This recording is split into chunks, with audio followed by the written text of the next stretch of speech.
切掉的萝卜头别再扔了，在生活中还能够扮演这样的角色。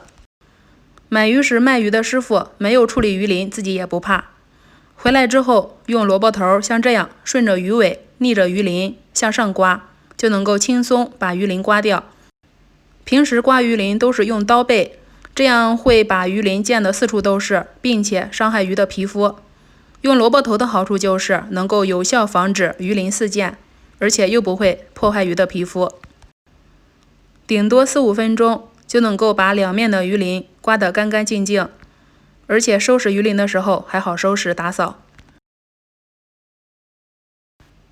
刮得差不多干净的时候，再检查一下比较隐秘的地方，把隐秘地方的鱼鳞去掉就行了。我这边一到过年，家家户户买鱼买的就比较多，卖鱼的师傅根本就没有时间一条一条的帮你处理。学会用萝卜头刮鱼鳞这招之后，自己在家就能够把鱼处理得干干净净。